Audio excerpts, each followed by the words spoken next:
Welcome to episode 7.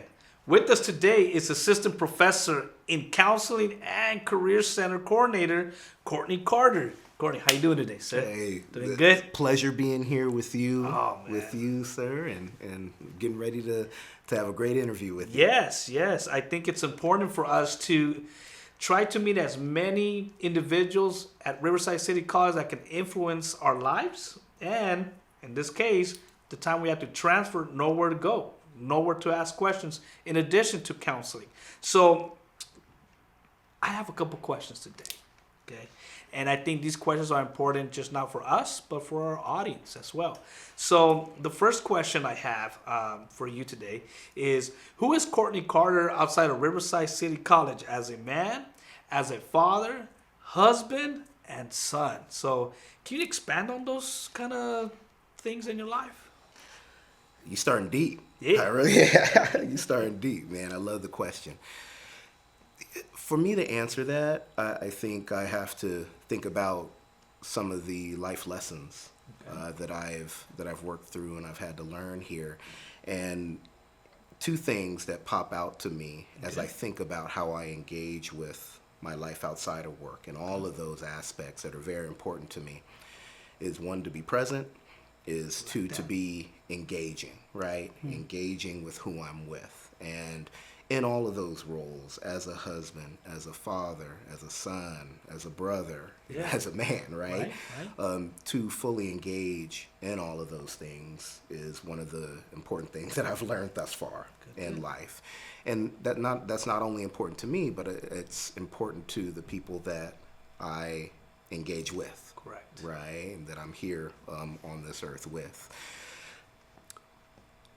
Just to give an example, my kiddos, right? Okay. Many folks might be on their phone here and there and all that kind of stuff, and work trickles in to other aspects of life, but with me growing up without having a father in the household, I know and I reflect on how I wanted and wished that he was there, right? Yeah.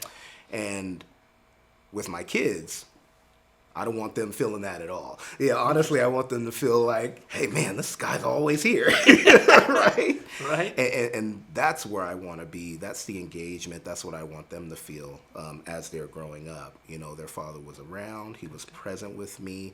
He cared and loved about me, right? He engaged. He was at my stuff, right? At the teacher conferences, right. At the games, right? I just spent a weekend at some basketball games, right? And hey, even though they both lost their games, that's not what it's about. You try it hard, and hey, we're going to get a treat after this, right? Because I'm all about them trying their best. But those are the lessons that I want to teach them, and with me being present. And them seeing and me engaging, us engaging together, they can see and feel who I am, and I can teach them sort of the lessons that I feel I didn't have a father figure to learn those lessons from. So it was single mom? Mom? Yes. Okay. Yes. So grew up in a single parent household. Really, my mom and my grandmother raised me. My grandfather was around, but he worked. 12 hours a day. He had his own business as a mechanic. So great. He showed you something. Absolutely. Like, where's he at? Absolutely. So absolutely. Something he showed me hard work, dedication, yes. and serving your fam. That's right.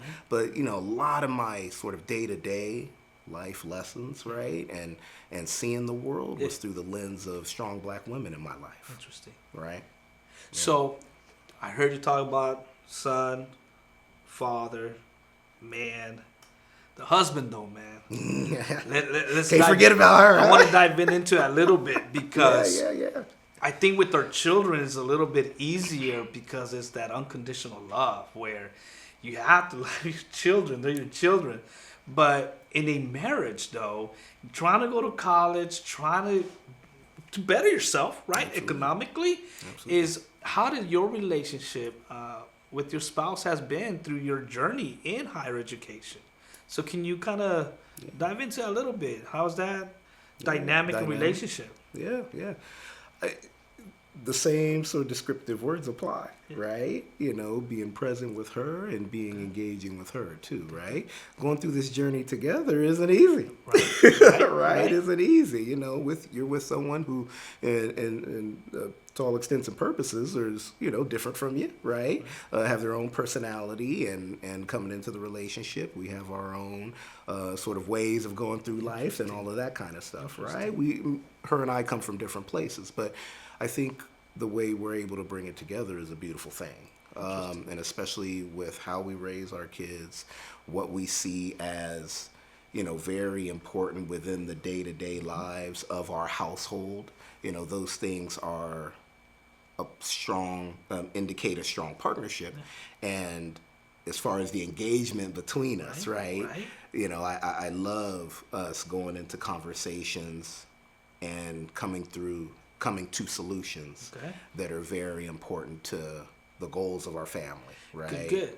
So, and of course, there's the fun in there too, yeah, right? Well, we're me and her are all about experiences rather than stuff, right? Even during the holidays and things like that. A gift, no. Yeah. What are we going to do? What experience are we going to have together, rather than gifts? I mean, things are good, so we can get what we want if we want it, right? So you're talking about being there present, right?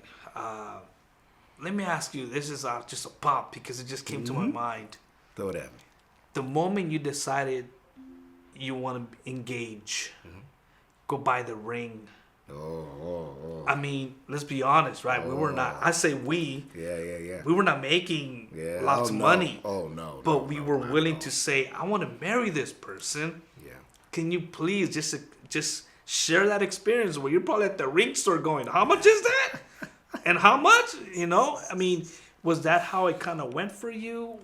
Did it happen before college, after college, during college? What was that experience for our viewers? If they may be going through that process of, you know what, I'm about to finish college, well, I'm barely starting, but I'm in love. Yeah. Should I marry? Should I not? What kind of advice, in your experience, was happening there during that time? I love you bring that up. I have a story for you there, but I think even during that time and those decisions reflects the collaboration and team-oriented environment that we have. We were like, hey, we've been doing this for a little while in regards to dating and all of that kind of stuff, right? What are we doing here? Right? Gotcha. And that happened during my master's program. Oh, wow. Right? Because we met each other in our master's program. Oh, nice. Right? So we had both finished our bachelor's. She's a little bit, a few years older than me. Okay. So she finished undergrad before I did, but we sort of came together and met in our master's program.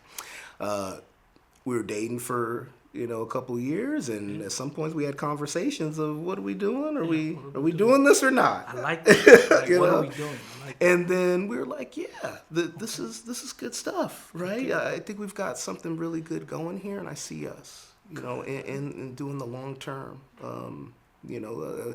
Forever, forever right? Commitment, Commitment. Together, And it's funny because she ended up sending me an email. Well, if you're thinking about things, here's the type of ring. Yeah, here's a brochure.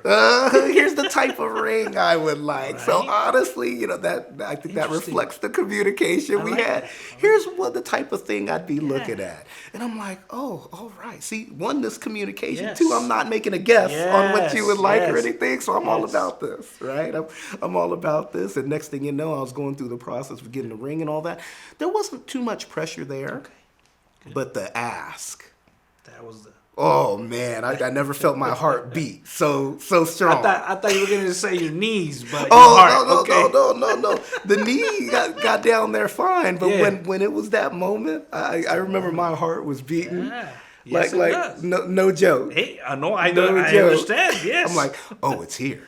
Yeah. The moment's here. Interesting. So, but I would say that just still those two descriptive terms really. Being present and engaging in our communication, and she's taught me compromise, right?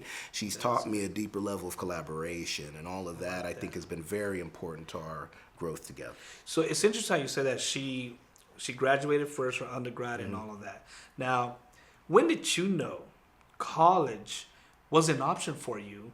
And how did your academic journey begin? Like, can you take us back where you're in high school, where you're at a job, and you realize, you know what? This ain't gonna pay the bills. This job was not meant to raise a family. I gotta go back to college. Or how did that happen, man?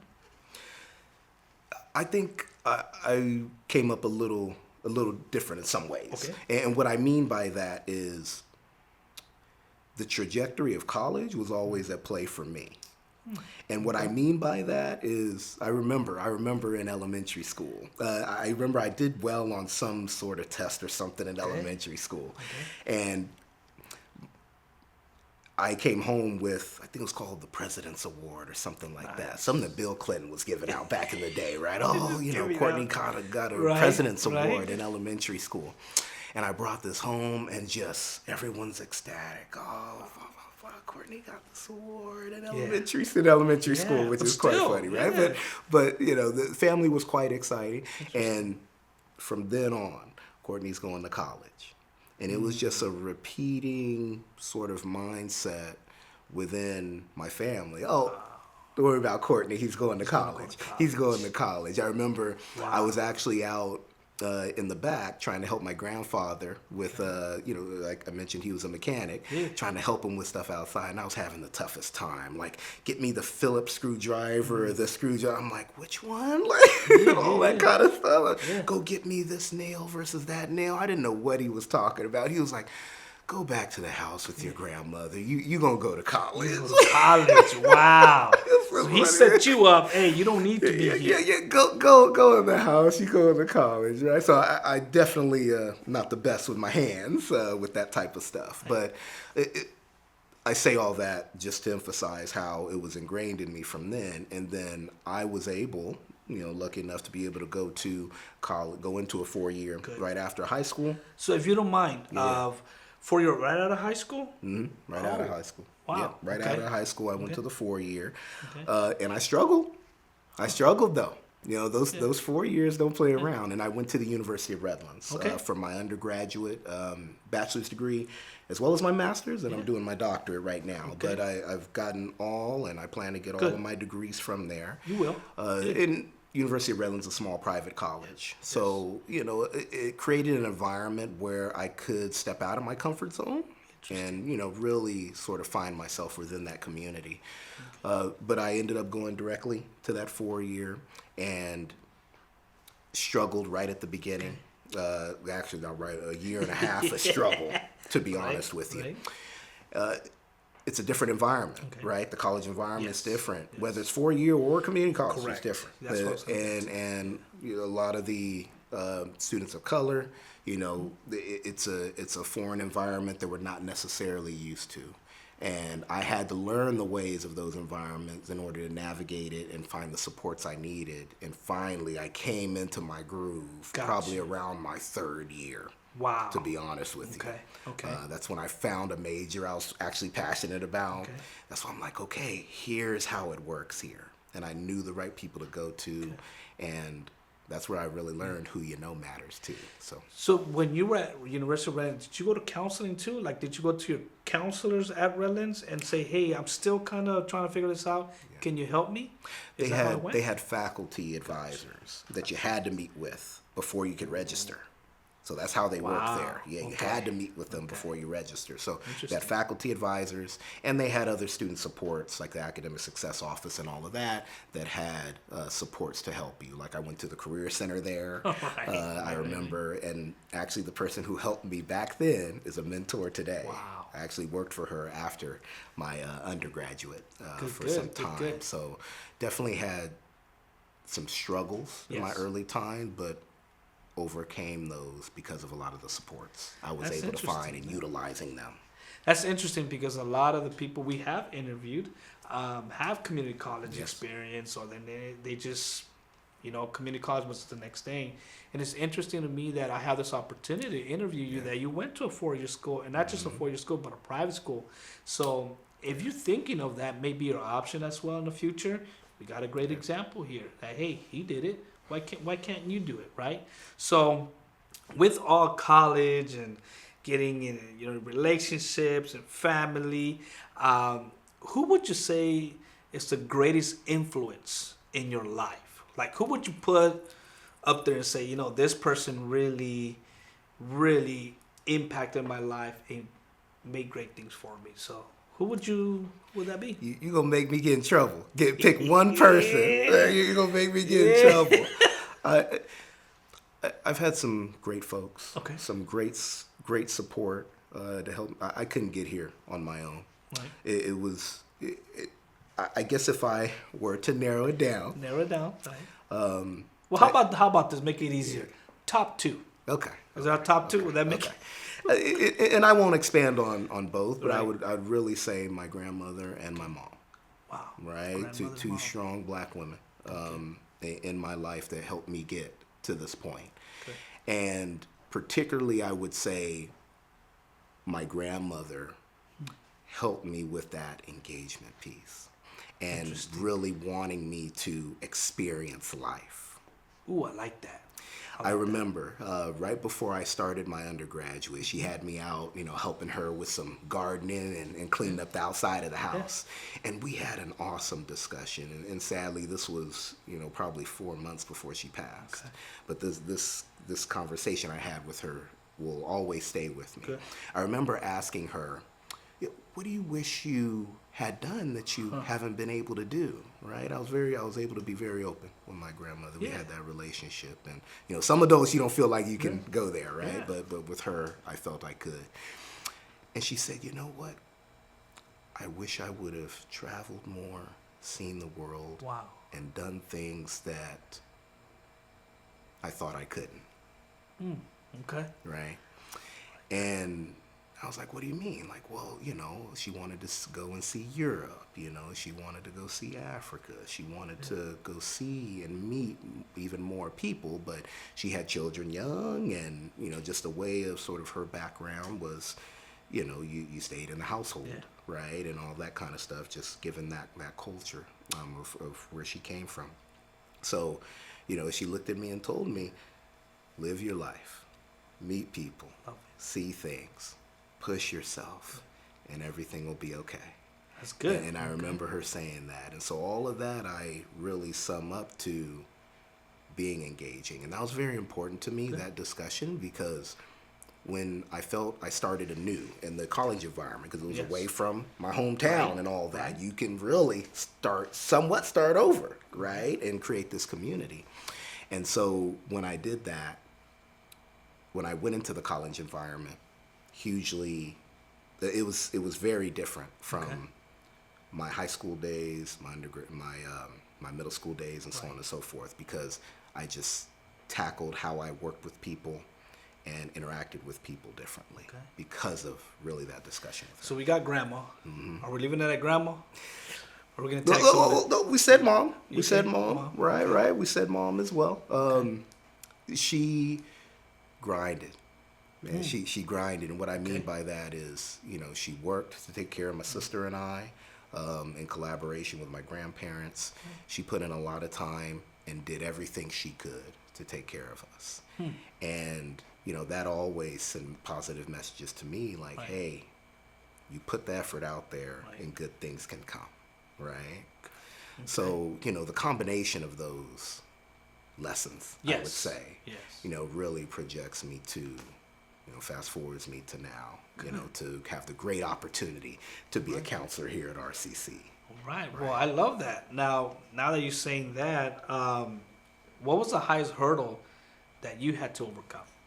What would be that was the toughest thing, but I did it. What could that be in your life that you can share with our viewers today? Yeah.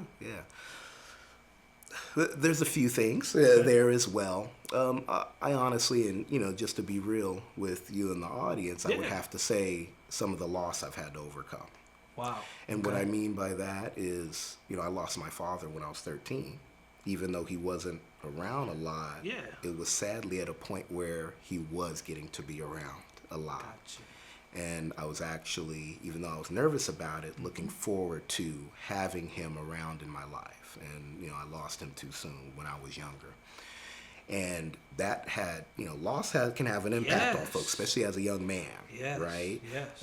How I handled that, the sadness would come out as distancing from other folks, maybe a little bit of anger and frustration, and that stayed with me for years. Wow. Right? Wow.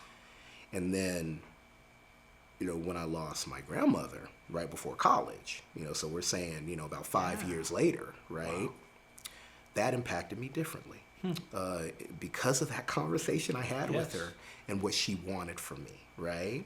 Like, I think she was telling me in a certain way, hey, Courtney, you need to, your attitude matters. Right. Who you engage with and how you engage with them matters. And I took that mindset into the next phase of my life. And so I think finding appropriate supports as well as coping mechanisms to go through the struggles in life as a man, it can be difficult, right? With, trying to be I can handle this, leave me alone, or all of that. Tough mentality. But getting past that, being you, and smiling and trying to enjoy life, matters, right? And my grandmother opened that door for me, and then allowed me to project into things. So I would say for that one, some of the loss I've experienced and how I've been able to overcome that and enjoy life more because of those experiences that I've had. I like how you say the relationship experience is where one, you had that relationship with someone and it still hit. And then the other one, there probably wasn't as much of a relationship and it still hit. Oh, yeah. So I love how you expand on that because it allows us to know that we're vulnerable too. And it's okay to feel lost. It's okay to feel sad. It's okay to say, man, I missed that. Because I do too. I'm in the same boat. And I know how that relationship could be. But transitioning from those people or those experiences that became very large hurdles to overcome. And I like it because it was more of an emotional hurdle. It wasn't more of a physical or psychological. It was more like, and now you're in the position of being a father, right? To, I want to say not necessarily make up, but to be that for your children. Yes. So, but with that in mind, as a member of general counseling, what is your role at Riverside City College? So I would like our viewers to know if they need to talk to Courtney Carter, where can they find you? What do you actually do here at Riverside City College? Yeah. I have a few assignments Yes. here at RCC. I'm excited about all of them. One of my assignments is as the Career Center Coordinator. So as the Career Center Coordinator, one of my duties is to, one, have a space, the Career Center, where we can work with students on various topics concerning career readiness. And a lot of those things are, resume development, interview prep, even job searching and so on and so forth, right? And then the other piece is also career exploration and career research. A lot of students start their academic experience not necessarily being confident in what they want to do here. And at RCC and many other community colleges, they got over 100 programs. How do I choose the right one, right? Do you just fall into the right one, or do you want to be intentional about that decision? And one of our goals is to help students be more confident and intentional about that decision so they can go into the program that really resonates with them, right? Good. So think about that. Think about what Courtney just mentioned, right? It's helping you through your journey, right? You don't have to do it alone. If you're considering a Cal State, a UC, a private school that Courtney went to, come and visit him at the Transfer Center and Career Center, right? Career and Transfer Center. And ask those questions. Why? Because it's for free. I don't know how many times I got to tell you guys. It's for free. Trust me. This is one of those things that when I was in college, I didn't take too much advantage of it because I didn't know about it. But I'm telling you today, think about if you're having that kind of a challenge. You don't have family members. You're a first-generation college student. We have Courtney Carter that is willing to expand on his knowledge to help you kind of pinpoint from all the options that are out there and choose something that's going to make you happy at the end of the day. But I would like to take this moment, Courtney, thank you for allowing me to interview you, sir. Thank you for allowing to the world to see that we have individuals and faculty members that we love what we do every day, Absolutely. and Absolutely. as another branch of counseling and student services, it just makes me happy that you gave me this opportunity to interview, man. So The thank pleasure's you. all mine. Thank you. I appreciate I it. appreciate being here, and this is a great thing you're doing here. So thank Yes. you. Thank you, sir. Oh yeah. Thank you. Have a wonderful Absolutely. day, guys. Yeah, We'll see you absolutely. next time, okay? You guys have a wonderful day. You guys take care.